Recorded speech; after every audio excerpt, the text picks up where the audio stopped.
Merry Christmas and welcome to Oscar Sunday. I'm Austin Johnson, I'm Connor Eyzaguirre. and this is episode 29, a Die Hard Christmas special.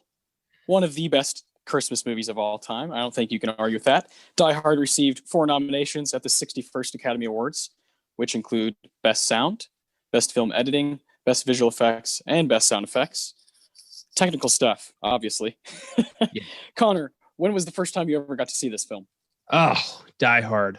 It's kind of been in my, circle for as long as I can remember. One year for Christmas, I was like 12, 11 years old. I got a DVD set of the first three Die Hard movies. I had never seen them Hell before, yeah. but I think it was either my dad or my uncle who thought he needs to see these. And I watched Die Hard and I was like, this is awesome. And then I watched Die Hard 2 and I'm like, this is awesome too. And I watched Die Hard 3 and I'm like, this isn't as awesome, but I do like it. And from there, it's just been, Die Hard has just kind of been there. It's been a part of my Christmas watch for years. And I've always considered it a Christmas movie. I will have words with anyone who says otherwise. And it's such a masterpiece of action adventure. It's pretty flawless. Yeah, I agree.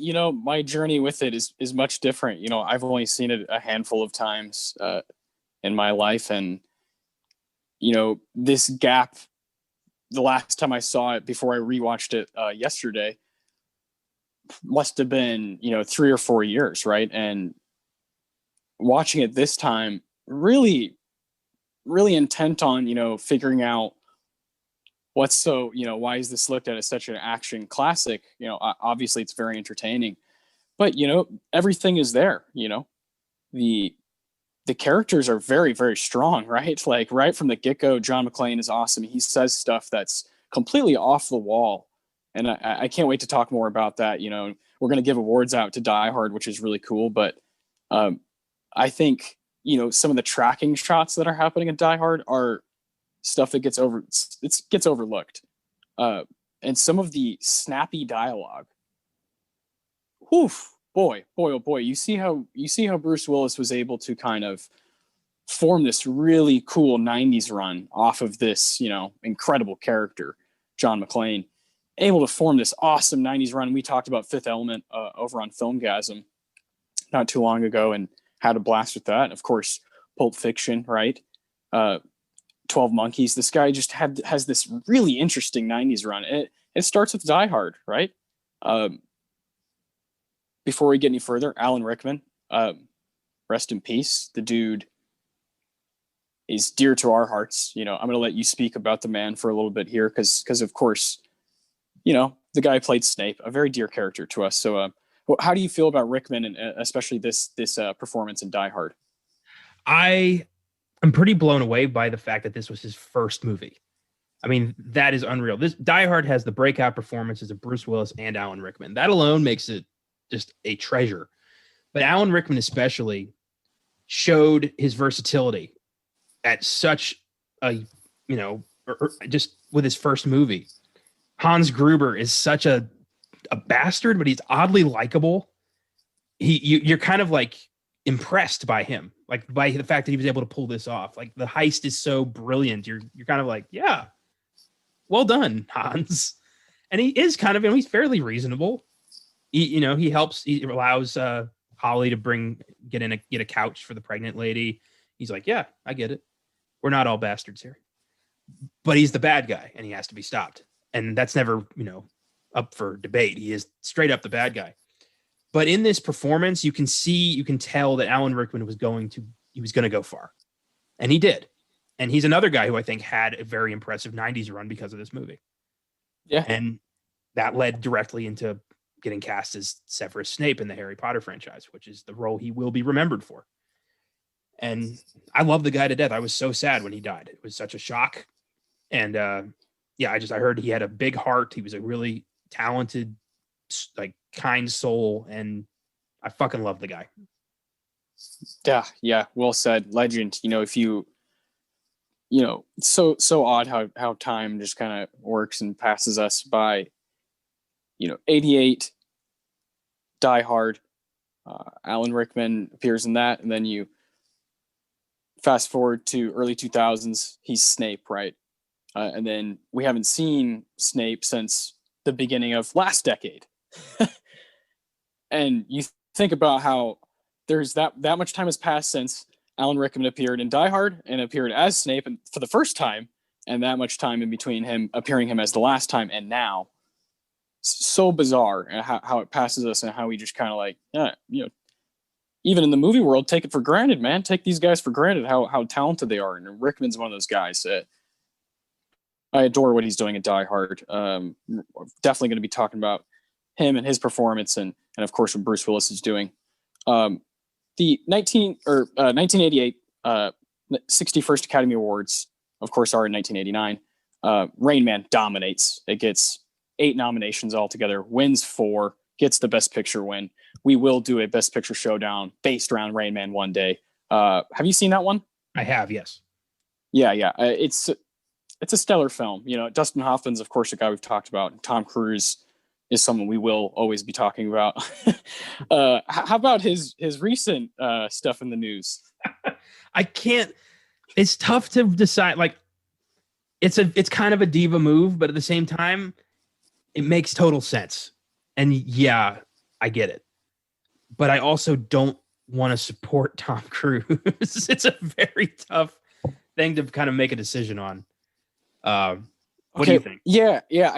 I think with Tom, I feel a sincere appreciation for the man's work. Yeah, for what he's done for film. Obviously, we could have a whole damn series of podcasts about his life off screen, and don't really care to get into that much. But the stuff he said, I can't deny that it kind of gave me chills. and of course, immediately took me to Tropic Thunder. Yeah. And I think that's where a lot of people went. There was memes flying around everywhere. Lester was all over my phone that day. And, there was one quote that was like really funny, but kind of stuck out to me. And what he was saying, we're trying to create jobs here, motherfuckers. Tom Cruise said that. And you're like, oh, he's super heated. He's throwing a tantrum. Like, calm down, man. That's not good for anybody. But when that's said, you're like, oh yeah, when a film is made, there's all these people working on it. All these people have jobs now, have something to do, have a way to make money, a way to pay rent, all these things. Like you said, you kind of get it. The way he did it, Jesus Christ. Well, yeah, but I don't know. Maybe it needed to be done. What him and Christopher Nolan have done. Nolan spoke very loudly and clearly about his thoughts on the big HBO Max and Warner Brothers deal. And him and Tom Cruise, quite frankly, threw temper tantrums. But maybe it was needed. Tom Cruise. The thing is, though, his personal life lords over him like a giant ass shadow that will never escape. It does. And because of that, everything he says has a connection to that. People think about everything that he's known for, and I think that if anybody else had a reaction to that, if anybody else had said like wear a fucking mask on set, anybody else had done it, it would have been much better received. Like if Robert Downey Jr. did this, everyone would be like, yeah, fuck yeah, wear a mask. Brad Pitt, yeah. Yeah. But because it's Tom Cruise, I feel like a lot of people are like, fuck that guy, he's a diva. And yeah. But yeah. I agree. Yeah, I agree with him. Yeah, it's tough. We've talked about some like huge figures, in the movie industry. We did a whole podcast on Roman Polanski on Filmgazm early on in what we were doing with the podcast here. And when you're watching the art and about the stuff, and we've recently talked about Dustin Hoffman, and we knew that he's doing shitty stuff on set during Kramer versus Kramer. Yeah. And it's difficult, man. When you become an adult and are aware of these things, it's difficult to separate stuff. Like you said, it kind of becomes attached, right? Anything they say, anything they do, you're like, yeah, but you represent this. Yeah, when you're the mouthpiece of a giant cult, it's hard to not take anything you say seriously. Exactly. So tough, but had to be brought up as 1988 Rain Man. It is a film I'm excited to do on this podcast one day. But Die Hard is, obviously it's Christmas time, and we wanted to do Christmas films. We recently did Batman Returns on Filmgazm. We're really excited to be doing Nightmare Before Christmas. On this upcoming week on Filmgazm. It's a cool time to be talking about movies, right? There's countless things to do. Die Hard gets these technical awards, right? So of course you and I are like, well, hey, we can do it on the show here. But there are some others that I think people will be surprised. Home Alone has an Oscar nomination. Scrooged. Are there any others you can think of? There's some random ones. An animated film I wanted to check out, Klaus. Yes, there you go. Yeah. Yeah. Various versions of Christmas Carol. Yes, of course. Batman Returns has a couple nominations. Yeah, it's there's not a lot, but there's some that we're going to be able to do in the future every year for Christmas, I think, and that's fun. I like that. Maybe we'll find some that randomly connect to Christmas, and we'll find a way to do it on the show. But Die Hard kind of stands out as amongst the Oscar-nominated Christmas movies. I think it's my favorite of all those. Yeah, it's in my top 3 for sure. I have I've been kind of watching the same Christmas movies my whole life, with occasionally adding new ones. I added a new one this year, The Ref from 1994. Very nice. Hilarious. Dennis Leary, Kevin Spacey, just the worst human beings you would ever want to spend Christmas with. And yeah, funny as hell. Definitely check that one out. But yeah, I think, I have a lot of personal investment in my Christmas watch list. These are films that, represent my family and represent, my childhood. So there's a lot in these films, and Die Hard's one of those films for sure. Hell yeah, man. Hell yeah. I like that. Yeah. For me, it's definitely between Die Hard and Returns, but Die Hard, it is such a fucking precise 2-hour, just awesome action movie. And Returns has its moments where you're like, wait a minute. I adore it. And of course we had a 2.5-hour episode on it. And we had a blast talking about all things Batman, right? Not just Returns, but all things DC and Batman. But with Die Hard, I see it as the superior film. I think it's very precise. And as far as the 80s go, you know me, I don't have as many favorites as you do in this decade. I think it's, after this rewatch, it's just going to rise up those rankings for some of my favorite 80s movies. Die Hard is a movie I intend on now watching probably like once a year. I should have been doing that already. I've always loved Hans Gruber. He's just a wonderful, wonderful villain. I do want to go through some Bruce Willis action before we go back to the 61st Academy Awards. I really want to get some Bruce Willis action in here. We, of course, got to talk a little bit about him over on Fifth Element, but we ran down Regina King's filmography. That didn't take very long. Bruce Willis, this will take a little bit longer. Bear with us. There's a lot of stuff. Connor, if there's something that you shout it out, because we'll start down here in the mid 80s. He's in Blind Date, Sunset, Die Hard. I would say that's the breakout role right there. Of course, Die Hard 2 in 1990, The Bonfire of the Vanities, Oof. Mortal Thoughts, Hudson Hawk, God, Billy Bathgate, The Last Boy Scout, The Player, awesome. He plays himself. Death Becomes Her, Loaded. Pause. Here we go. Okay. Here we go.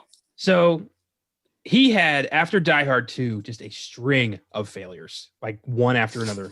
Bonfire, Hudson Hawk, Billy Bathgate, all massive bombs, almost torpedoed his career. Death Becomes Her rolls around. Yes.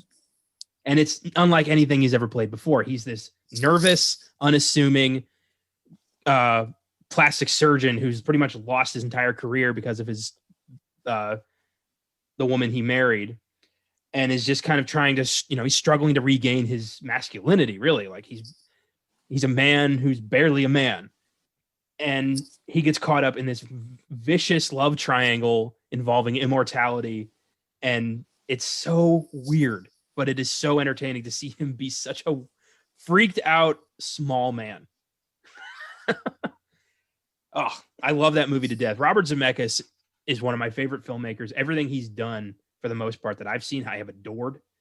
And Death Becomes Her is an oddball, but it's a film I've loved since I was a kid for some reason. And it's phenomenal. Meryl Streep and Goldie Hawn going head to head over Bruce Willis. Perfect.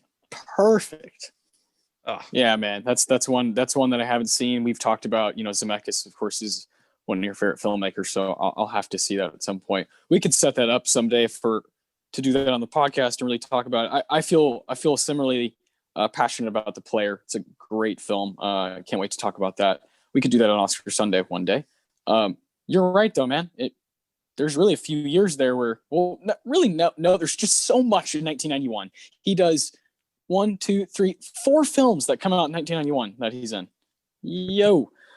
So then we have Death Becomes Her. That's 1992. Right here, Striking Distance. He plays a guy named Tom Hardy. Cute. How about that? And then 1994, Pulp Fiction. There's not a whole lot we even need to say about it. We talk about it kind of all the time. It's the movie that started this podcast. Yeah, it was kind of the one we knew. That's the one we'll start with. We feel confidently about it. It's a really cool Oscars because the Best Picture race is really interesting because you have Forrest Gump winning, Shawshank and Pulp Fiction and Quiz Show. Woo, that's just it's a mighty group, and we had a lot of fun kind of going down that road. But also, I think with Pulp, Bruce is another actor who had a significant bump from that movie. A lot of people say, it's a movie that revived John Travolta's career too. But I think without it, Bruce Willis might have fizzled out because he had, a string of very bad movies. He was starting to get to the B list, but Pulp Fiction shot him right back up to the A list. And yeah, he's fucking phenomenal with Pulp Fiction. As a washed up boxer, you fucking kidding me? Yes. Yeah, it's like he does one like awesome role and then 3 others within the same year that are just kind of like whatever paychecks. And because that's in 94, Color of Night, Nobody's Fool, The Muppets. It's a video short, and then in 95, Die Hard with a Vengeance. That'd be the 3rd film in the franchise out of 5. And then you have 12 Monkeys also in 1995, which he's a lot of people really like that role. I'm not crazy about that film. Yeah. But it's it's entertaining. It's pretty good, and it's fun watching him and Brad Pitt in the same movie. It's an interesting idea. I just think the execution is a little odd, and that's Terry Gilliam. I mean, what are you going to do with that? If you want conventional, you come to the wrong director. Yeah, Terry Gilliam, a guy that we have like a real interesting path with. We watched Don Quixote. That was a film we watched together, and we also talked a bit about Brazil from 1985. When we did our Back to the Future episode, and we're kind of blown away by Brazil, right? Whoa, that shit was actually really good. And, maybe if I rewatch 12 Monkeys, it's been maybe 2 or 3 years since I've seen it. Maybe I would change my mind a little bit, but I feel similarly. 1996, Last Man Standing. We got, he does a couple voices, Beavis and Butthead, Head to America, Bruno the Kid, Fifth Element, 1997. Then he does Mad About You, TV series, Burn of the Kid, The Jackal, 1997, Mercury Rising, 1998, Armageddon, 1998. Armageddon, big for Bruce. The Jackal and Mercury Rising I've heard of. I don't think they were huge hits. Armageddon, however, was quite a big one. And I think that's a great movie. I don't care what anyone says. Michael Bay's 90s run is pretty special. He's a hack straight up, but his 90s run is fun. And Armageddon is such a fun movie because it completely spits in the face of science and just does whatever the fuck it wants. And yes, it's disaster porn films do that. Fuck science, fuck logic. You want to see giant meteors or giant tidal waves or giant earthquakes fuck up cities. That's why we're here. And with Bruce Willis. yeah, Like, Bruce Willis as the captain of a fucking drill team who's taught to be astronauts so they can nuke a giant asteroid from orbit. What? I'm in. And you've got, next to Bruce, you've got Ben Affleck, you've got Peter Stormare, you've got Michael Clark Duncan, you've got Owen Wilson, Steve Buscemi. I mean, come on. That's a hell of a loaded cast. I mean, yeah, I love Armageddon. I think it's stupid as hell, but it is a fun watch. Hell yeah, man. That's great. I've watched the, famous commentary with the film. Ben Affleck is just kind of doing his thing. It's quite memorable for sure. That's a cool film. I think we should do on Filmgazm, Yeah. Talk about Armageddon, talk a little bit about Michael Bay, like you said, his 90s run. That would be a blast because I haven't seen Armageddon in so long. I just bought it. I found it at Best Buy for $5, and I'm like, yes, absolutely. So fuck yeah. With the commentary. That's 1998, and we follow that up with The Siege, and then we get to 1999. We have Breakfast of Champions, The Story of Us, The Sixth Sense. All right, Boom. Big deal here. All right, all right. I don't know if the audience is going to agree with me. I don't know if you're going to agree with me, but I firmly believe Bruce Willis has acted twice in his career. One of those was Death Becomes Her. The other one was The Sixth Sense. He has basically played Bruce Willis in everything else. But in those two movies, he really does put ego aside and play significantly different characters. And The Sixth Sense, Dr. Malcolm Crowe, is a very sad character. And it's very outside of his wheelhouse. And I was, people were surprised at the time to see him in a movie like this. And I like it. I like that. He's amazing. He's fantastic in that. I think he should have been up for Best Actor for The Sixth Sense. I mean, yeah. No, I have no problem with that. 1999 is a fascinating year that I cannot wait to bring up on this show and properly do American Beauty as a Best Picture showdown and talk about everything from that year. That whole Academy Awards. We did Fight Club, right? But we were really focusing on Fincher and the film itself more so than that award show. I can't wait to dive into that show because The Sixth Sense for sure has some stuff to say. Oh yeah, big time. Also a prime time Filmgazm kind of film, The Sixth Sense. It's something that you and I definitely have to do at some point. Also 1999, The Story of Us, and then The Whole Nine Yards in 2000. Of course, he appears in Friends, the TV series. Everybody appeared in that show. Then you have The Kid, underrated movie in 2000. You got Unbreakable in 2000. What you say about that? Unbreakable. All right. Unbreakable is a very smart movie, a movie that could have been huge if M. Night had put ego aside and done the right thing with that series. He almost did. He landed the plane twice, couldn't quite stick it on the third movie. But Unbreakable, the idea of a man who is literally a superhero but doesn't realize it, like in a realistic world. That is such a cool idea. And Bruce Willis really sells it. And I think his performance in that is very good. Not quite as good as The Sixth Sense, but David Dunn is a very cool, complex character. And he is outshined by Sam Jackson as Mr. Glass, though. Unbreakable, I remember when I saw Split at the theater, I almost didn't go. I was like, it's M. Night. I didn't quite like The Visit, and I haven't enjoyed him for 10 years. But fuck it, I'm bored. Let's go see Split. And I was like, this is awesome. And then fucking David Dunn shows up at the end of the movie. Are you kidding me? I went apeshit. Like nobody knew that was happening. It's the greatest twist M. Night ever did. That Split is Unbreakable's secret sequel. And then Glass came out and everyone was like, oh, shit.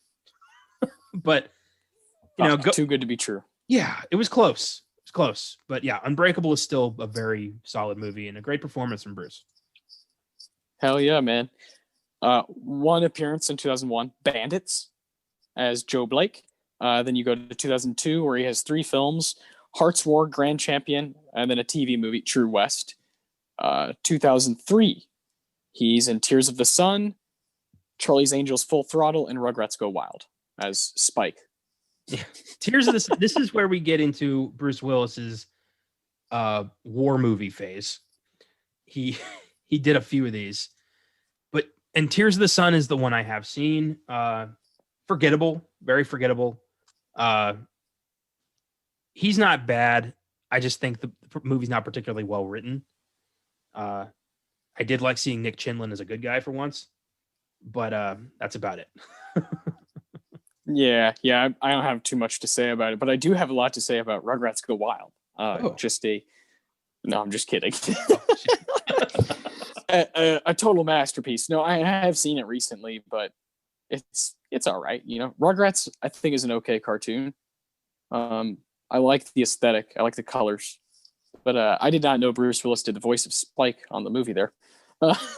2004, The Whole 10 Yards, and then 2005, Hostage and Sin City. Okay. Yeah. So first up, Hostage. That was really good. I was not expecting to like Hostage. I was very surprised. Very smart movie. Another movie that Bruce did not phone in, though it was close. And then Sin City. That's a big one. Sin City is a film that is just aching for a filmgasm, and it will happen in the future. But it's Robert Rodriguez and Frank Miller and Quentin Tarantino for one scene team up to adapt this graphic novel epic with Bruce as Frank Hardigan. Did I get that name right? Frank Hardigan. Well, Hardigan, close enough. I'm pretty sure it's Frank. But, he's a jaded cop in a bad city where anything that's bad can happen and will happen, and there is no good side of the law. So if you're a good guy, you better fucking watch out. It's a good movie, and it's very stylized, and Bruce is pretty good. Bruce is always pretty good, at least. he'll at least be pretty good, Bear with us here on 2006. We have 1, 2, 3, 4, 5, 6, 7, 8. Alpha Dog, Lucky Number 11, 16 Blocks, Over the Hedge, That 70s Show Special, The Final Goodbye, Fast Food Nation, The Astronaut Farmer, and Hammy's Boomerang Adventure. Ooh, Alpha Dog and Lucky Number 11. Both of those would be films that we could talk about on Filmgazm. I think Alpha Dog has some cool stuff to offer. Justin Timberlake is real odd in it. Of course, Anton Yelchin, rest in peace. And Emile Hirsch and Olivia Wilde. It's a really interesting cast. Ben Foster. And then Lucky Number 11, same shit. Really crazy cast. And an interesting film to talk about. This is the, Bruce Willis's crime thriller phase. He has these phases where he does shit like, late 80s, early 90s was the, action cop phase. Then you had the oddball 90s phase, war phase. Now we're into crime thriller. Later on, it'll be the paycheck phase. But Alpha Dog was a really brutal watch. I was not expecting that to be what it was. And Bruce is in it for not very long. He plays kind of an overarching presence on the movie more than anything else. But yeah, what a dark story. Fuck. Yeah, definitely man, one we stuff. can do on Filmgazm. Yeah, I think also on a lighter note, I think Over the Hedge is one of DreamWorks' more underrated films. I think it's really funny, and he does the voice of RJ. He's actually really good at the voice work. Good old Bruce. 2007, also pretty busy. We have Grindhouse, Vanity Fair, Killers Kill, Dead Men Die, video short, Perfect Stranger, Live Free or Die Hard, and Planet Terror, and then he does his voice in Live Free or Die Hard gag reel video short. All right, so Grindhouse. Interesting idea. Robert Rodriguez and Quentin Tarantino team up to deliver old school horror films. Fuck yes. Death Proof, pretty badass. Planet Terror, pretty forgettable. Kind of a bummer. But Live Free or Die Hard, way better than it should have been. Yeah, I actually think it's okay. I actually remember watching this. My dad, I remember it being a thing where my mom was like, "Oh, don't be watching, the new Die Hard," and and I was like, "Oh, Dad, can I watch it?" And he totally let me watch it, that kind of thing, where he totally went, totally did the opposite thing that my mom said, sort of thing. I remember that vividly. And Justin Long is in it, and of course, Accepted had come out in 2006, and Dodgeball. So Justin Long was a familiar face, and seeing this Die Hard, it was actually pretty good. Well, it's the point where John McClane stopped being the average everyday cop who stumbles into these situations and started kind of becoming a superhero, which was weird. But yeah, it is a fun movie. It's not the worst Die Hard movie. I definitely recommend watching the unrated director's cut. Way more hardcore. The original theatrical release is PG-13, which is fucking stupid for Die Hard. Yeah, very silly. Yeah, but pretty good. Yeah, no, it's like you said, when you know what it is and you go into a PG-13, it's better than you expect. Yeah. 2008, you have the assassination of a high school president. He plays Principal Jared T. Kirkpatrick. And then What Just Happened. Don't have much to say about those personally. 2009, Surrogates. 2010, Cop Out. The Expendables. Red. Those are, Expendables is a big deal. So now we're starting to get into the paycheck phase. Expendables, yeah, he's cool. Expendables 2, he pops up, trades catchphrases with Arnold Schwarzenegger, and then he wanted like $50 million for Expendables 3, and Stallone kicked his ass to the curb. So, yeah, it's all about money for Bruce now. And you got to pay for all those divorces, I guess. Red, cool idea, kind of forgettable, a little kind of a what can I say, like a tame action movie. I'm not a fan of tame action movies. Like, if you're going to do it, fucking do it. Yeah, it's kind of like beer doesn't taste that good, so if I'm going to have some, I think I'm going to have some. Yeah. That sort of thing. If I'm going to watch some action, I want to watch some action, Yeah. And that's what Die Hard is, and that's not what Red is. Yeah, it's a cool idea, retired CIA agents who are hunted down because they're still badasses because that training doesn't go away. Cool idea. Really cool idea. But again, it's PG-13. And you lose luster with films, action and horror and comedy. I think they all lose luster if they're not rated R. But only, if that's the intention. Like, if you're trying to be raunchy, if you're trying to be badass, go for it. Yeah, exactly. Whereas I think there are some films that aren't trying to do that necessarily and do fine, but it is more rare. Whereas, like, it's very obvious that a Deadpool couldn't be made without being R, that sort of thing, and you want it to be R and up. You want it to be as crazy as possible. Yeah, I totally agree. And Bruce Willis, it's got to be R. 2011, we have Setup, Catch 44. 2012, Lay the Favorite, Cold Light of Day, The Expendables 2, Looper, pretty good, Fire with Fire, and Moonrise Kingdom.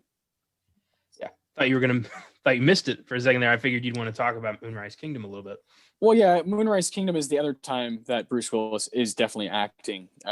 Everybody's acting in Moonrise Kingdom because it's a very silly and fun film based around a really, really neat love story and has all these crazy performances and appearances from awesome actors, and Bruce Willis is one of them.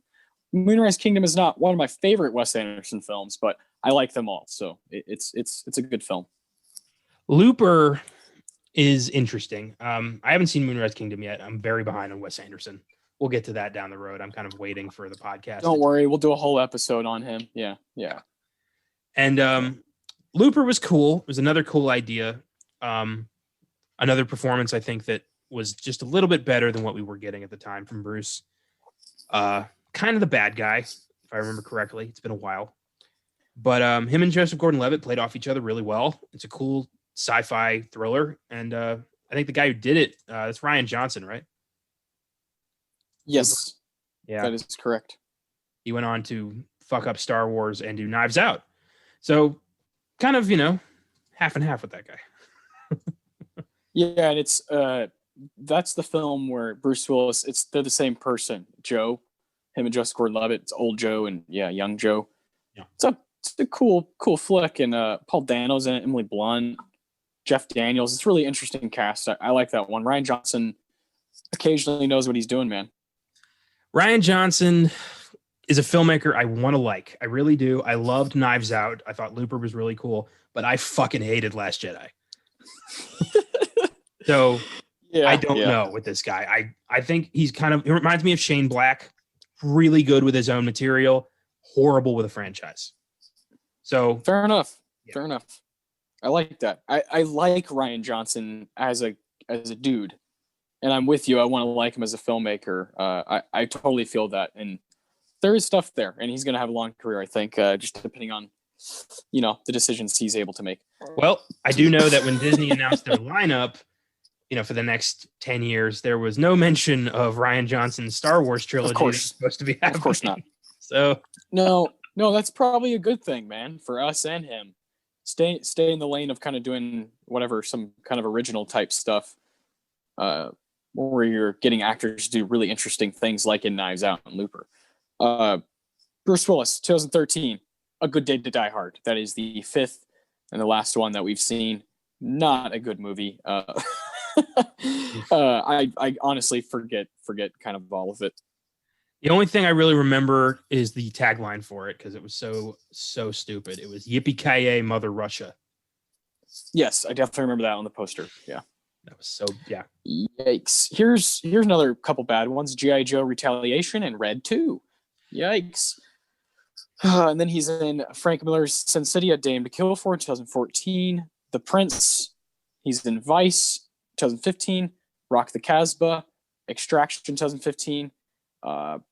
Precious Cargo, Marauders, Split, Once Upon a Time in Venice, First Kill, good God, Acts of Violence, Death Wish, Reprisal, Airstrike, Glass. Yeah. All right. So from 2014 to 2019, Glass is it that I've seen and that I cared to see. just nothing in there. Like, and you and I, during this past decade, going to the theater all the time, just always skip those movies. Always. You know why? None of those fucking came out in the theater. Straight to video. Yeah, you're right. I will say here in 2019, it's a long year again for All Boy Bruce. He's in Between the Two Ferns, the movie, 10 Minutes Gone, Trauma Center, Survive the Night. Those are 2020. But Motherless Brooklyn, the Edward Norton directed film, his debut, and Bruce Willis is in it for a chunk. He plays a supporting role there, kind of a minor role, but his character is big for the story. And I think he does a great job and proved to me that, fuck, man, under the right, script and with the right idea and working with the right people, this guy's a really cool piece to have in your film, a really cool actor to have in your movie. And I think about what he's doing in the 90s and the directors he's working with. And I wish that kind of stuff continued, later on in his career and where we are at now. I wish he still worked with, you see it with Wes Anderson, a guy like that. That's much different than what we're used to seeing him do. I wish he did more of that, and really worked with, kind of auteurs and different kind of people and got those kind of roles that were special. And I think his role in Motherless Brooklyn is it shows that he can still do that. Still, he still has the capability to be a cool guy in your movie. The past decade has been few and far between. Well, the thing is, those indie roles, those small appearances, that's not where the money is. Those are mostly, favors for friends. Like, I'm sure he was in Motherless Brooklyn because it was Edward Norton's movie and him and, they're tight. So that's why he's there. But, those shitty action thrillers, that's where he can milk a paycheck. And it's all about, he's pretty much, for the most part, almost creatively given up at this point. And and that's sad. That's sad. I wonder if he does get, offers from different kinds of people to do, or if it is, if it's totally his choice to just, I'm just going to do these action movies. This is what I like to do, and that's totally fine. I just think he has a place still, to play a character like Butch, from Pulp Fiction. I think he can still come up in your film for 20, 30 minutes and wow people and be a fun part of the movie. Well, also when Expendables 3 was being made and that, the news about him being difficult for He wanted like $5 million for 3 days work or something like that. And Stallone's like, no, not worth it. So when that came out, it made him look really bad. It made Willis look lazy. And I think that hurt his rep when it comes to what he's like, what he can do. That's why he's doing, straight to video, whatever he can get. Because the big directors don't really want him anymore. He's kind of, once you have a rep as being difficult, if you don't have the box office numbers to back that up, your career, it starts to sink. Yeah. Bruce Willis is a guy who, as we've now caught up to where we're at now, he's a guy who's appeared in over 100 movies and all kinds of TV shows and different kinds of shorts and this and that, done voice work for animated, movies and TV shows, and it has been relevant for a really long time. But like you said, he's just kind of in this place now. As far as creativity, it's just kind of seeing the same thing for the past 10 years. And I'll be really happy and surprised if maybe something happens late in his career where he does a couple things that really wow us and make us excited to see Bruce Willis on the screen. Yeah. Because damn, there are some roles, man, that I really adore. Yeah. Same thing happened to Nicolas Cage. It's just, creative limbo. It's a damn shame. And I hope they can I hope Nick Cage gets out of it, and I hope Bruce wants to get out of it. Yeah. Well, he's the one who's, been working a shit ton and making movies. So good for him at the end of the day, right? It's just when we're here on Oscar Sunday and we're watching, these films and we see whatever, I don't totally love the word potential, but I'll use that word here. You see what he's doing in the 90s, and it's just really cool shit. And I wish it kind of would have continued. Well, also, yeah. Go ahead. Go ahead. Sure.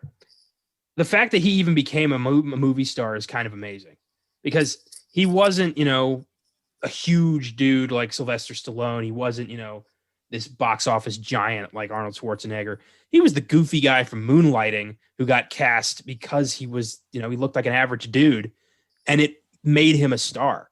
I mean, the reason John McClane works so well as a character is because he's a New York cop. He's not invincible. He's not, particularly a genius. He's not, a rock star. He's just a guy in the wrong place at the wrong time. And it's fucking great. The character works because you believe that he could die at any moment. For sure. Yeah, he's not indestructible, but he is, because he's John McClane. So good. I love it. We can shift over to, 61st Academy Awards, talk a little more Oscars since this is Oscar Sunday. But man, Bruce Willis, what a crazy career. Yeah, I like doing that. I like going through these guys' work and talking about, what we've seen, what we liked, what we didn't like. It's fun. Yeah, that's kind of what we'll do, from here on out, whenever we base it around an individual. We of course did on episode 26, we did the, Disney Renaissance run, and we kind of just went down the line from Little Mermaid to Tarzan and just kind of had an open discussion. And that's, we did that a little bit with Regina King. We did that with Bruce Willis. And we'll continue to do that with all these individuals that we're highlighting and showcasing. And it's going to make a lot of fun for us to remember what we love about, certain actors' careers and what we don't like. And that's always fun. The 61st Academy Awards. Yes, indeed. Of course, in March of 1989. This is over 30 years ago. Pretty crazy. It's at the Shrine Auditorium. We have, of course, I brought up, Rain Man is a film that dominated, but other films that competed: Who Framed Roger Rabbit, Dangerous Liaisons, The Accused, The Accidental Tourist, A Fish Called Wanda, The Appointments of Dennis Jennings, Beetlejuice, Bird, Hotel Terminus, The Life and Times of Claus Barbie, Mississippi Burning, 10 Toy, Working Girl. I mean, You Don't Have to Die. All kinds of films, different kinds of movies, and a lot that I haven't been able to see yet. I'm really excited. Again, I'll repeat, to do a show based around this exact Academy Awards. But Die Hard is technical stuff, so we're going to be scrolling to the bottom here. I'll let you take it away with the. What do you want to do first? I guess sound effects, or which one? Let's start with best sound, which, as long-time listeners will know, is the category I fucking hate because of the way it's named. Yes, that's it. It's just best sound. That's it. Yeah. We have Who Framed Roger Rabbit, Mississippi Burning, Gorillas in the Mist, Die Hard, and the winner, Bird. I've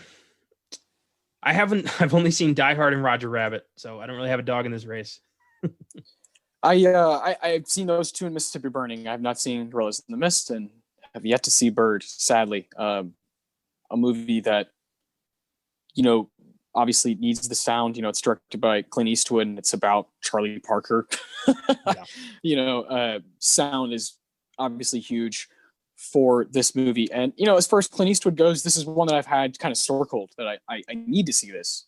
Charlie Parker is an incredible saxophone player.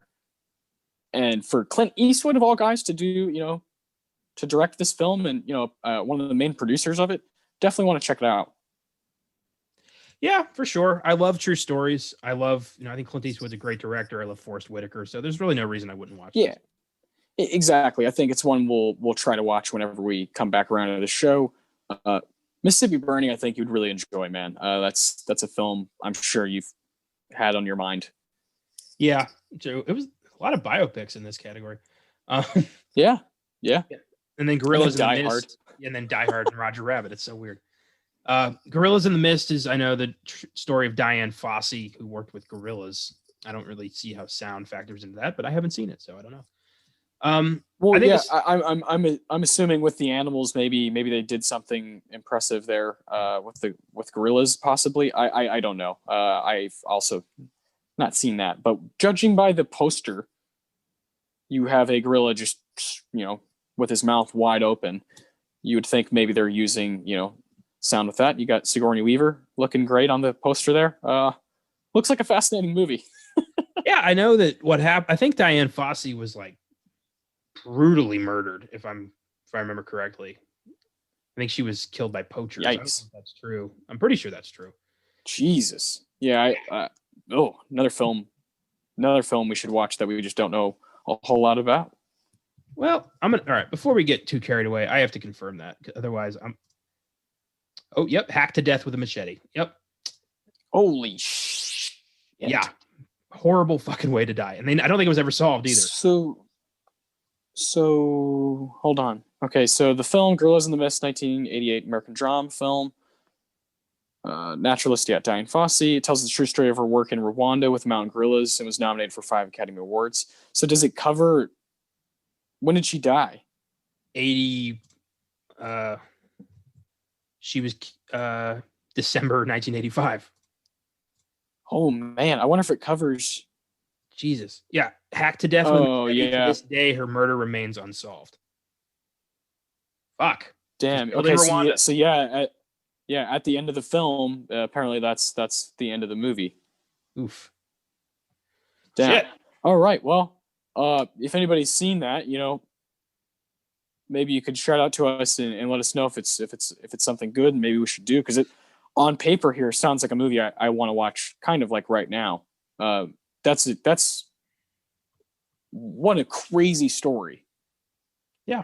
She was, I know she was very involved in helping, save gorillas from poachers, and that shit will get you targeted in Rwanda if you're messing with the way things are. Oof. Freaky, man. Yeah, so we have two really heartbreaking biopics. We have Charlie Parker's True Story, and then we have Die Hard and Who Framed Roger Rabbit. And personally, I would, from what I've seen, give it to Die Hard. I think the sound design or the sound mixing in this film is really good. Yeah. Again, haven't seen the rest of these movies, so I don't really have much to say. I would too, from what I've seen. Boy, rewatching Die Hard, and just there were times where I had to adjust the sound because it just gets heightened so quickly and then comes down and you can hear certain little pieces of the dialogue and then you can't hear anything at all what they're saying, but you can tell that they're yelling at each other. Shit is blasting, glass is breaking, and you can hear it all. That's something. The precision of Die Hard is so impressive. Hell yeah, and why I love it and why it's my favorite of the franchise. That it's so clean cut and just knows exactly what it wants to do. And as far as best sound, if it's going to be a general, general award, I think generally the sound is amazing in Die Hard. Yeah, generally. Yeah. See, that's why I fucking hate the term best sound. It's so vague. It's so impossible to kind of talk about. Like, what the hell do you mean by best sound? It's fucking, ugh. I hate it. I hate it so much. Ridiculous. Ugh. So with that, let's go to best sound editing. See, you have best sound and best sound editing. God, they didn't know what the fuck they were doing for so long. You have only 3 films competing here. You have Die Hard, Willow, and the winner, Who Framed Roger Rabbit. So I do not know the difference between best sound and best sound editing. And I haven't seen Willow yet. Neither do I. So I'm gonna stick with my guns here. And I'm gonna go Die Hard because I think it's the same kind of deal here. Yeah. I'm gonna also stick with Die Hard. And I love Roger Rabbit, but I think the sound design is better in Die Hard. With that, Willow is, of course, a film that you gave me. Willow, as a gift, and it's pretty good. I think we should check it out, and it'd be a fun podcast movie. I mean, of course, my daughter is named Willow, and you gave me that movie just like, hey, you should own the movie. That's your daughter's got the same name, so of course I have it on my shelf. Yeah, for sure. We have not done a lot of like hardcore fantasy on the podcast. We should, I think, I'm looking into that. Of course, we want to try to do all kinds of stuff, all kinds of, the Oscars touches on different aspects of film, and we want to tackle that here on this show, and of course on Filmgazm, we go all over the place and have so much fun. Yes, indeed. And visual effects, is the exact same group: Willow, Die Hard, and Roger Rabbit. Which one? Yes. In this case, with the visuals, hey, Who Framed Roger Rabbit's pretty impressive. Yeah, that's remarkable what that film is able to do, and it won an achievement award for mixing together, real people and cartoons in the most realistic way that had ever been done at the time. And visual effects, no one was taking this away from Roger Rabbit. Well done. Yeah, this is it right here, and I know you feel pretty strongly about it. And it also won the next category that we're going to talk about. Yeah. You know who directed Who Framed Roger Rabbit? Zemeckis? Yep. Another one that of course was straight up part of my childhood that I've always adored. Yeah. Rabbit, Zemeckis. Yeah, he does this, is there any, he's doing Back to the Future and this in the 80s there, mid 80s, late 80s. Good God. Used Cars. Also, check that one out. That movie's hilarious. Hey, you've told me that one's really funny. Yeah. And Romancing the Stone is pretty good as well. I'll always, give props to that movie because if Romancing the Stone had never been made, then Zemeckis never would have been able to do Back to the Future. So, thank God for Romancing the Stone. Best film editing. We have Rain Man, Mississippi Burning, Gorillas in the Mist, Die Hard, and the winner, Who Framed Roger Rabbit. I'm cool with Roger Rabbit taking film editing. I think that another film that had to be spliced very carefully in order to be coherent. Yeah, and Arthur Schmidt, dude who's still alive, still with us, 83 years old. He's won for Who Framed Roger Rabbit, and he won for Forrest Gump in the 90s. The guy's, kind of the man. He also did Castaway, Last of the Mohicans, Back to the Future. Didn't know that. Pretty impressive resume there. Yeah, Zemeckis clearly likes to, he knows his people. Yeah, working with a solid editor there, Arthur Schmidt, a man who will come up, I guess, a few times here on Oscar Sunday because he's throughout each decade on some monster films. Yes, indeed. So, are there any awards you think Die Hard should have been up for? Yeah, of course. I think there's a big one. I'm glad it got those technical nominations, but I think there's a big one that it completely missed out on. I'll go ahead and name the other guys that are in the Best Supporting Actor category because Alan Rickman should be in there. We have Dean Stockwell for Married to the Mob, River Phoenix for Running on Empty, Martin Landau for Tucker, the Man in His Dream, Alec Guinness for Little Dorrit, and Kevin Kline, the winner for A Fish Called Wanda. This is a damn shame right here. This is one of those where I really don't understand. Fish Called Wanda is a really fun movie. I like it a lot. And I have no problem with Kevin Kline being nominated or what have you, but this is Alan Rickman's award, I think, as time has gone on. The dude is at 11 almost the entire time from the get-go when he, is just the way he's walking inside the building at first, the intent, the precision, it matches the filmmaking. And I think it's a damn shame that he's not even nominated. Yeah, I agree. Alan Rickman is phenomenal. He straddles the line between despicable and likable so perfectly. Mm-hmm. He's one of the best 80s villains. And yeah, it would have been great to see him score a nomination for this. Yeah.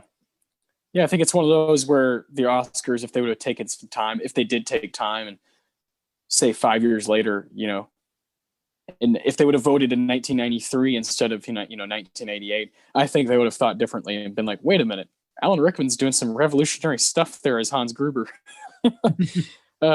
Yeah, I really, really adore that stuff. What about you? Is there anything that stands out? I personally, I think that Die Hard has one of the tightest screenplays of any action movie ever. I think this film is very well written. I think it tells you a lot with very little. The way it, introduces the characters, tells you about what you need to know about them without just straight up spoon feeding it to you. And that's really smart. So I would definitely give this a Best Adapted Screenplay nomination for Jeb Stewart and Stephen E. D'Souza, adapted from the novel Nothing Lasts Forever by Roderick Thorpe.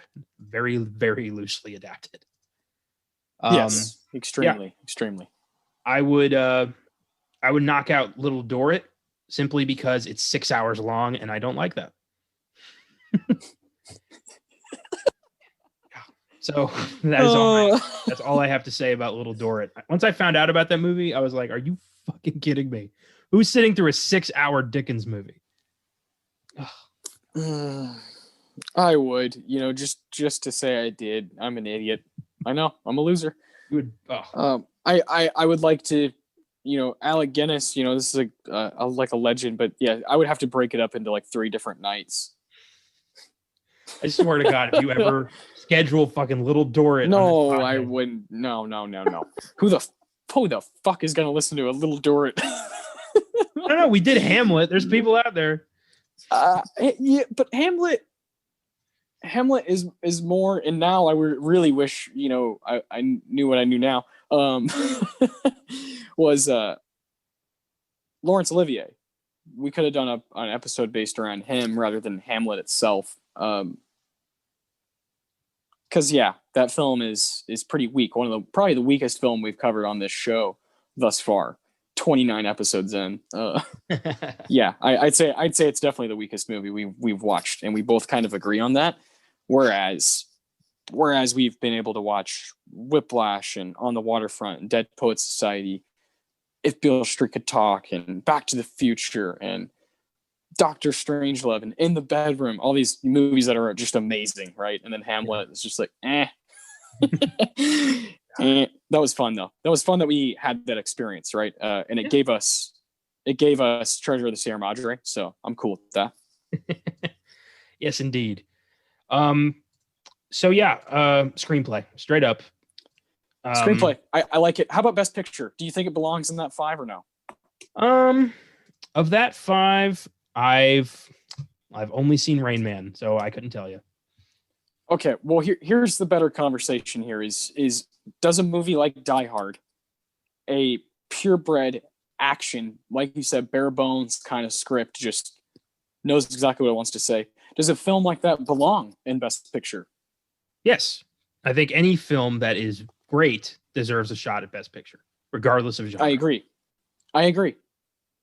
And I think Die Hard, as far as just, straight up American action films goes, the past 30 or 40 years, this is one that has an argument for a spot. Like you said, we haven't seen all these films, so we can't say what we would take out. So I don't feel totally right saying, yes, Die Hard deserves a spot. I don't know that yet. I need to see these other films.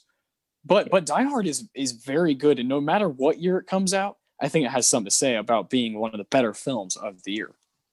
Well, I would argue that if The Fugitive and Mad Max Fury Road deserve Best Picture nominations, then so does Die Hard. Yes, that is. I love that idea. We love genre, right? Genre films and all kinds of comedy, horror, whatever it may be, and to have that debate, to have that, you and I are in the same boat that it straight up does not matter if the film is great. Yeah. And is worth, people should see this. This is a must see. This is something that should be kind of a cultural type event, Yeah. Then yeah, it deserves to be in there. Die Hard is most certainly a cultural event type movie that still plays in the Alamo Drafthouse, a film that I know you've gotten to see on the big screen, and I've been working at Drafthouse while it's playing, and it's just that's so fucking cool, right? That this 30-year-old action film is just, people still adore it.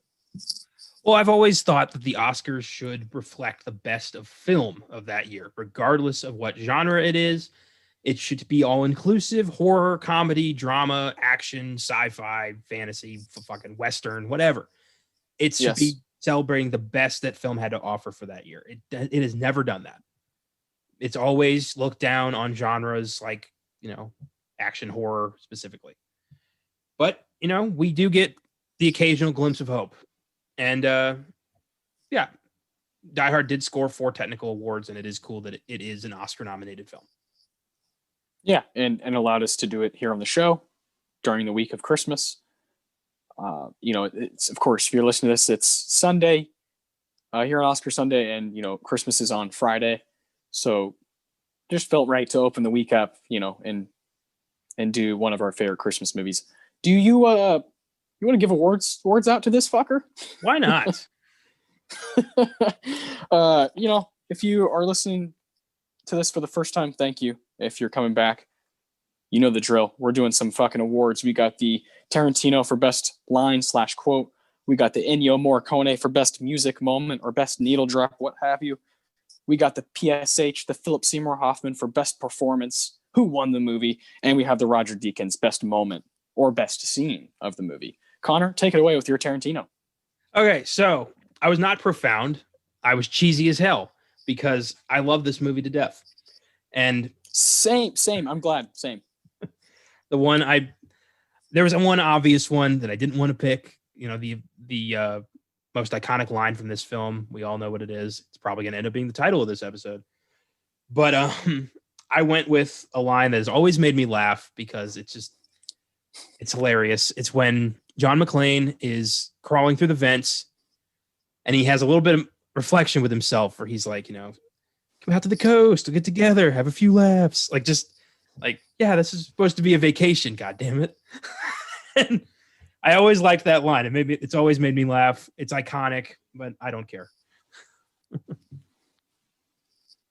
I think that's brilliant. That's so great because I also wrote down a silly kind of line, but that moment, it's so Bruce Willis. It's him just kind of acting, right? It's him just kind of being silly and having fun with this character.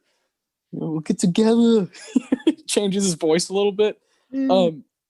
The very first episode ever of Workaholics, silly ass show on Comedy Central, that I used to watch. I'll admit that. I'm okay with it.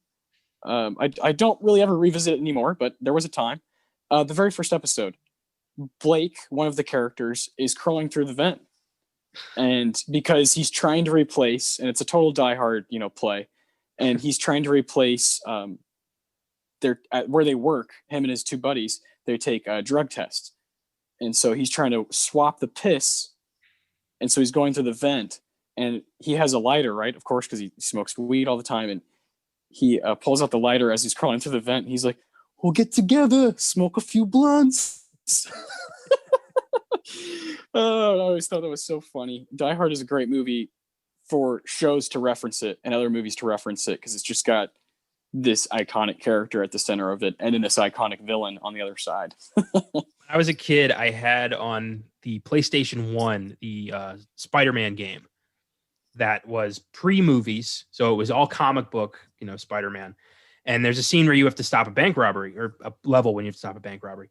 And you have to crawl through the vents to get to the vault. And as soon as you zip line into the vent, Spider-Man just goes to himself, "We'll get together, have a few laughs." Like he references it in the game. And at the time, I'd never seen Die Hard, so I didn't know what the hell that was. But yeah, this lines from this movie have been, kind of rippled throughout pop culture, regardless of medium. It's in movies, it's in TV shows, video games, books.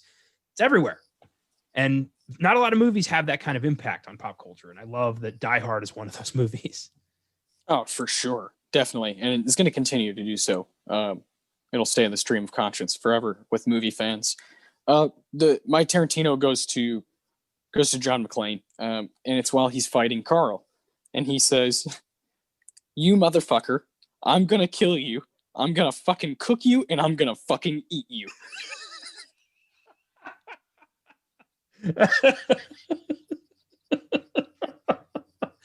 Beautiful. Beautiful. That is crazy shit to hear from our hero. That's my kind of hero. Oh, man. What's your Ennio? My God. I would have also included when he's attacking Carl and he goes, "You should have heard your brother squeal when I broke his fucking neck." Like, just, he says brutal shit to these people. I love it. He's barely a hero. He's like Charles Barkley. Like, I am not a role model. Oh, man.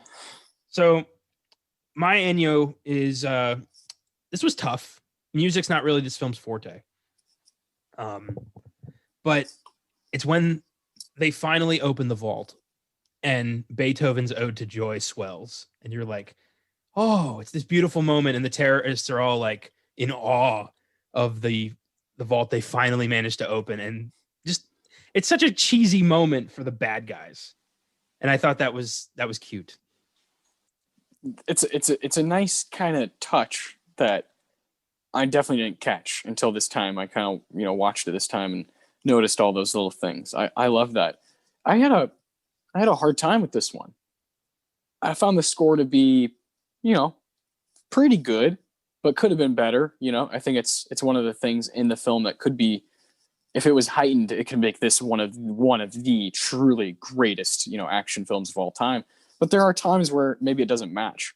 But one moment where I do think that the score is right there with what's happening with the film is when Hans Gruber finally falls to his death. You do have a pretty intense kind of orchestrated, type, just big piece of score happening. I couldn't find the exact name of it. I was listening to stuff all day, getting kind of lost. And then I actually got really lost with I'll bring this story up real quick. I got really lost with a video of my daughter, and I was watching it, me and my girlfriend, and there's music playing in the background on this video, right? And I'm like, "Man, what the fuck is that? And Brown is like, "Calm down, it's not a big deal." Yes, it is. I cannot think of what that is. I'm like, well, Willow's in the video, so maybe it's a Disney movie or something. I call my brother, I play it over the phone for him over the speaker, and he's like, "Dude, I don't know, it's not ringing a bell, man." And so I'm like, "Connor," I sent Connor the video of my daughter. She's eating, and there's this music playing in the background, and you knew the movie right away. What was the movie? It was The Sandlot. It was The Sandlot. Yes, is a bit of a soundtrack from The Sandlot, and you knew it right away.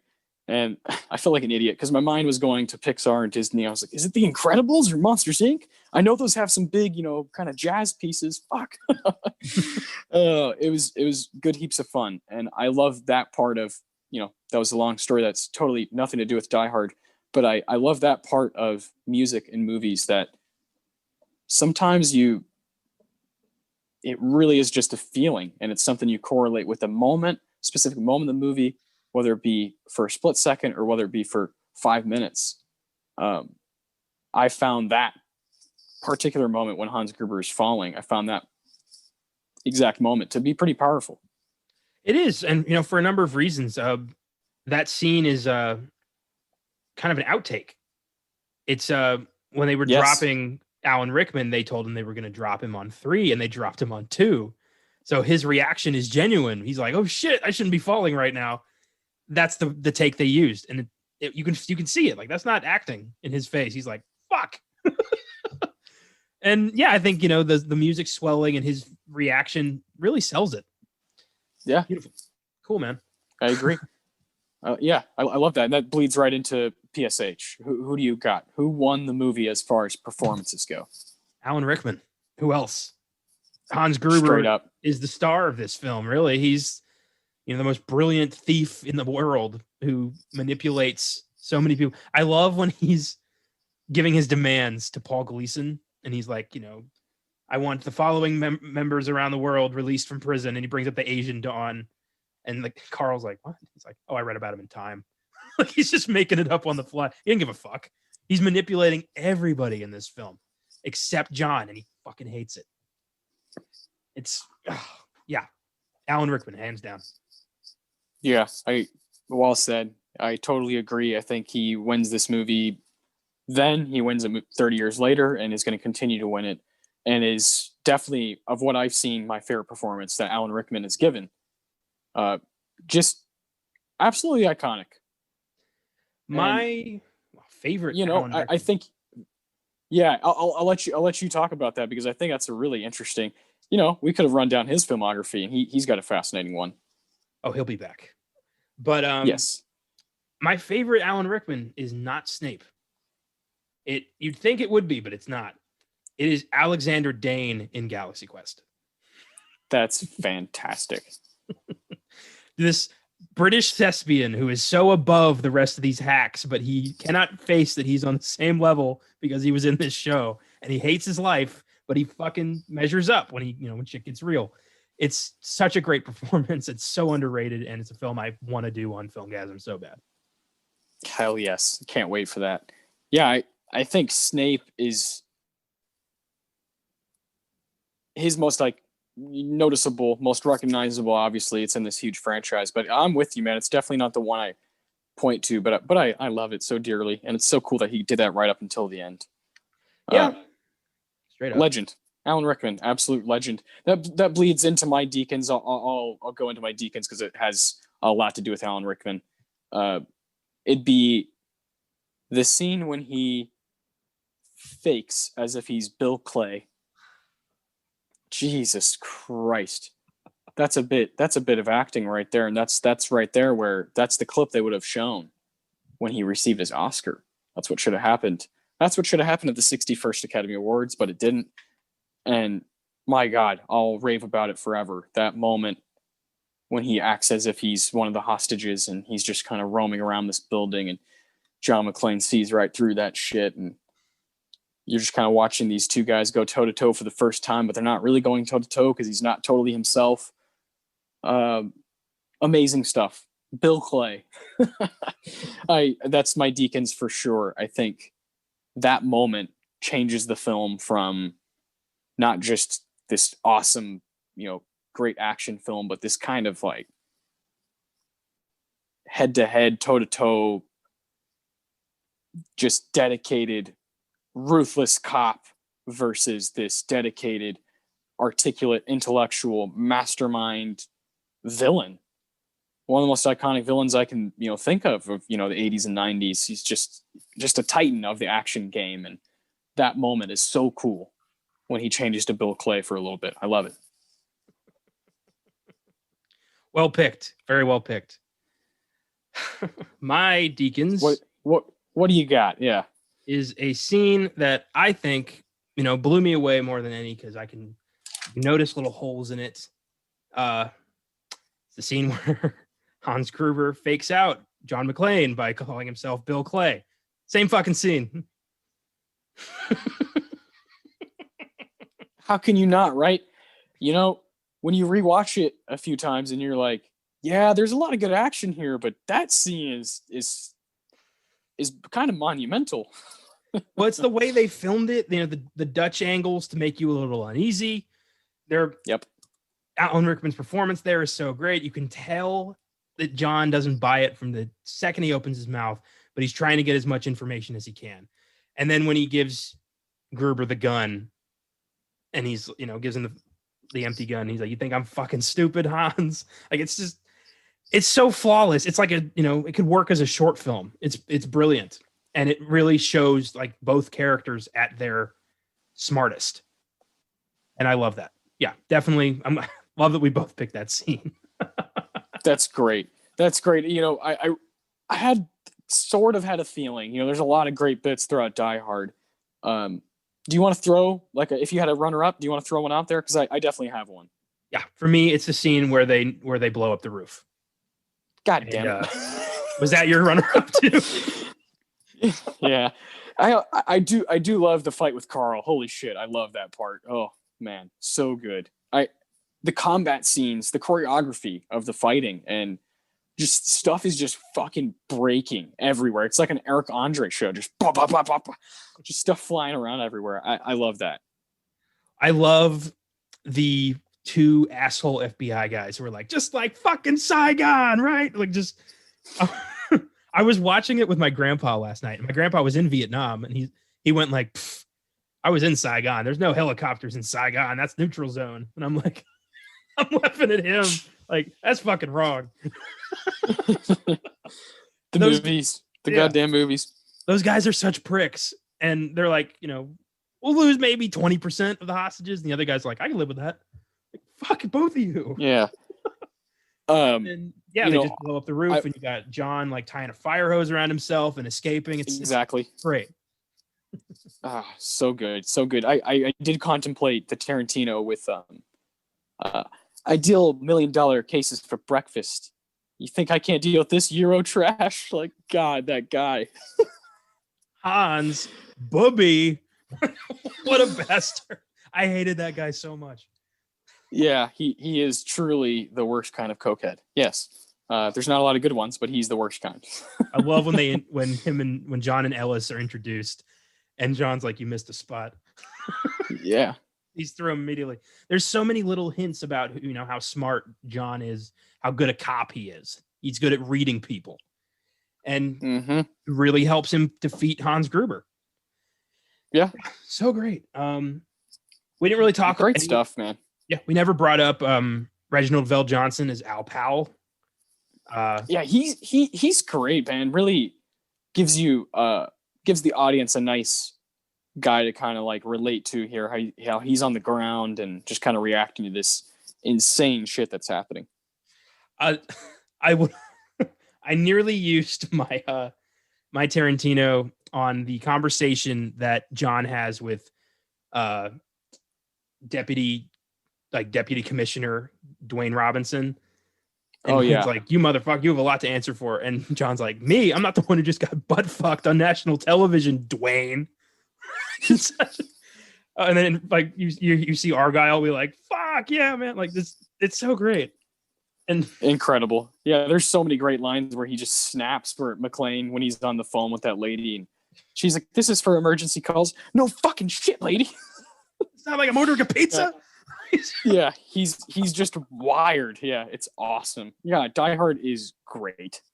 Yeah, and of course, the immortal yippee-ki-yay motherfucker that's made it into all 5. Yeah. Books. Yes. Yeah. Although I do love Mother Russia. I do love the made-for-TV edit of Die Hard 2, where he utters the immortal line, "Yippee-ki-yay, Mr. Falcon." For some fucking reason, that's the best they could do. Oh God, yeah, it's so bad. I love that Paul Gleason is in this movie, who played just played an asshole in every film he was in the 80s. The Breakfast Club, Trading Places. He was just a prick in everything. Same with William Atherton, who was Peck in Ghostbusters. He plays an asshole TV reporter who like manipulates John and Holly's kids on national television. It's just, there's so many 80s people in this movie. Yes. Robert Davi is Special Agent Johnson. No, the other one. No relation. Johnson and Johnson. I read somewhere that they're like credited as Agent Big Johnson and Agent Little Johnson. Jesus Christ. Yeah, they went fucking hardcore with those two assholes. And then I don't know if you noticed this, but the guy who has to shut off the power is Art from the Burbs. Yes. Oh, I totally noticed that. Yeah. What do you think there, that. Ray? What do you think, Ray? Well, gosh, Ray. He just grabs a whole pineapple. Yeah. Oh, I love the Burbs so much. What do you give Die Hard? I personally give it a 9. I also give it a 9. It is phenomenal. Solid piece of work. Every time I watch it, it creeps up just a little bit, and one day it will be a 10. Hell yeah, man. Yeah, I think it definitely can get there. You know, especially it's a movie that you'll have a blast kind of showing people either for the first time or if they haven't rewatched it for a while. Yeah, and people are just kind of taken aback by how solid it is and how well it moves. I had a blast talking about it here today. Awesome. Next week's going to be great. Episode 30. So you know what that means. Back to Best Picture Showdown. Oh man. So do you want to get to This Week in Film first or announce what year we're doing? Let's do This Week in Film. Let's close out with the cool news. Beautiful. We'll keep people hanging on there for which year we're doing. Yeah. So not a lot. Mostly casting news this week compared to last week's insane list of Disney announcements. Starting on a sad note, British actor Jeremy Bulloch, who was the original Boba Fett in the Star Wars franchise, has passed away at 75 years old from complications due to Parkinson's. A day before the announcement or the new Mandalorian finale, where it was announced that, spoilers, Boba Fett is getting his own show. So pretty interesting timing on that. But at least he lived to see the character be revitalized with the Mandalorian. At least, like you said, got to see it back to life. So this year we have lost the original Darth Vader and the original Boba Fett. What the fuck? So sad. Fucking ridiculous. Seth MacFarlane has announced he is remaking Revenge of the Nerds. I can get behind that. Yeah. Who better? Seth MacFarlane, a guy who got to host the Oscars. I loved him as the host of the Oscars. I wanted him to do it again. He was so good. But he did that boob song, so nope. Yep. Exactly. Can't do that. You can't point out exactly what actresses did and is, recorded forever. You can't point that out for some reason. No. Of course not. Not like it's a fucking secret. We've all seen these movies. I'll never understand Hollywood. Hopefully McFarlane's remake of Revenge of the Nerds cuts out the really fucked up rape scene that is played for laughs. Yeah, no kidding. Yeah, you would think in this day and age. Yeah, hopefully. And now for the casting news. Naomi Ackie has been cast as Whitney Houston in a biopic they're working on called I Want to Dance with Somebody. I don't know who she is, regrettably, but I'm sure she'll be great. Let me look up who she is so I have something to say. She was recently in Star Wars. Check out that resume. She was in The Rise of Skywalker. She played Janna. Oh, okay. There you go. Okay, I know what you're talking about. Yeah. Good. Well, Whitney Houston in this movie. That's a cool role to get. Yeah. Yeah. I smell an Oscar, potentially. No kidding. Hopefully her family's behind her. Biopics. Yeah. You want an Oscar, you play somebody who existed or a fucking wacko. That's how you get an Oscar. Yes.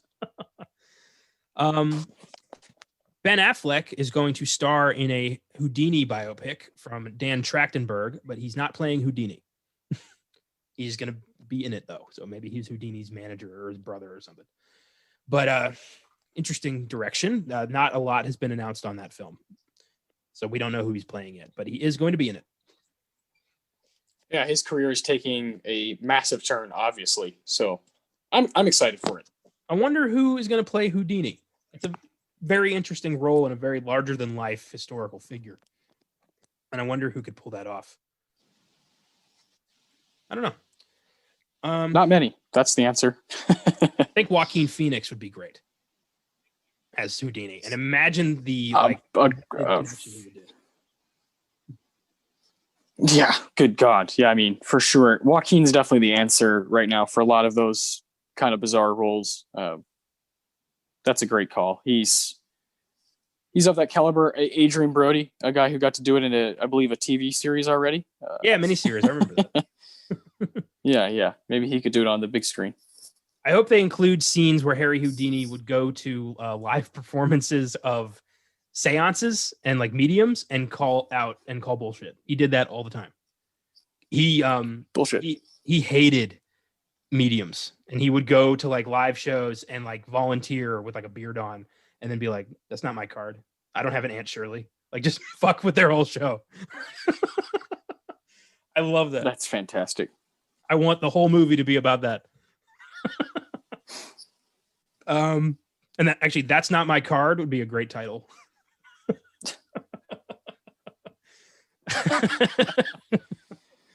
Houdini, Finally, the art of fucking with people. yes, he had good reason to. I think, like a medium had tried to scam him out of like talking to somebody who he cared about who had died, and he's like, "I'm never letting this happen to anybody else." So it's kind of like his heart was in it, so that's pretty cool. Finally, and I don't really know how I feel about this. Chris Pine is going to be starring in a Dungeons and Dragons movie. Hopefully it's better than the first time they did it.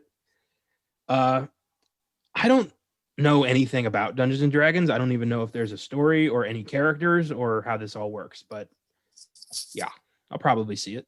We're going to have the sneak preview.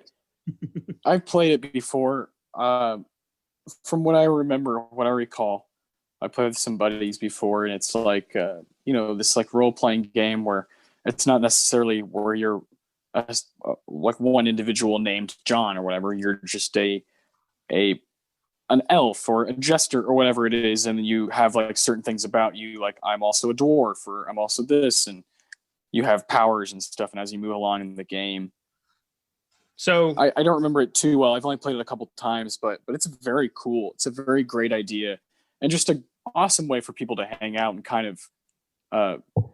My favorite thing about it is the imagination, and so as you're kind of creating your character in it, and you add stuff on as you go in the game, you're kind of doing it yourself. So if you and I are playing the game, I'm acting as if I'm this dwarf, and I'm trying to maybe get treasures from you or whatever, and eventually beat you in the game. So it's cool, and I know there's different ways of playing it. So I probably sound like an idiot to actual D&D players, but the versions I played with my friends, it was very loose, and you kind of added stuff onto your character as you went.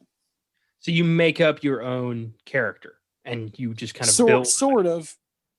You're given like cards, so it's not necessarily like I'm gonna be this. You're given kind of like things to build, like, oh, maybe you have this weapon or this magic power, and eventually you can trade them out, or this and that, or buy different ones. And it's got it's a total fantasy game, like completely. You kind of make up your own little world within each game you play. Okay, well, what do you think about Chris Pine starring in a movie of this? I don't know. I mean, I think it's, depending on what direction they take, it's obviously going to be really hard to adapt, like depending what direction you go. But I like Chris Pine. I think he's made some weird decisions, but I also think he's made some amazing decisions. Mainly, a few years ago, Hell or High Water. I was really blown away by what he did in that movie, and I think adventure movies, in Star Trek, he's pretty good, and I think adventure is definitely a route he can go, and he's got a great build for it, great face for it, and he's got good charisma, much like the Chris Pratts and the Chris Evans of the world. He has that in him. Yeah, basically, if your name is Chris and you're hot, you're going to do great in Hollywood. Yes, sir. Mazel tov. I hope the movie works out. I don't know. I need more information on the movie before I make a decision on this. Me too. I'm not like lining up to see it, but whatever. We'll see. Yeah, but I am lining up to see Houdini's fake out movie. Of course. So what do we got next week? Yeah, I'm lining up to watch films this week because we got, like I said, a Best Picture Showdown. It's episode 30 next week, and last time we did this was episode 25. We're gonna do one every 5th episode. Next week is the 33rd Academy Awards, which means we're going to be basing it around The Apartment, directed by Billy Wilder, an absolute legend when it comes to the Oscars.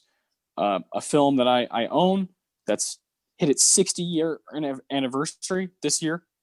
And it's in a group with The Alamo, Elmer Gantry, Sons and Lovers, and The Sundowners. So both of us are going to try to watch all of these. Well, not try, we are. Watch all of these, have an opinion on them, and come back next week and give you a great show. Much like we did with Kramer vs. Kramer. If you listen to that one, we're going to kind of bounce around and try to figure out what really should have won Best Picture amongst those 5 films. Yes, indeed. And this will be all new for me, except for The Alamo, which we did watch for the John Wayne episode of Filmgazm. So that's in our heads. We got that. Yeah, it's John Wayne. Yeah. But I think, my favorite thing about doing these Best Picture showdowns is exploring the nominees who didn't win, because a lot of times those are kind of forgotten by film history. And definitely some of those are, they might end up being gems. We saw that when we did Hamlet. The Snake Pit, The Red Shoe, Johnny Belinda, those are films I'd never heard of, ended up being phenomenal watches that I will return to for sure.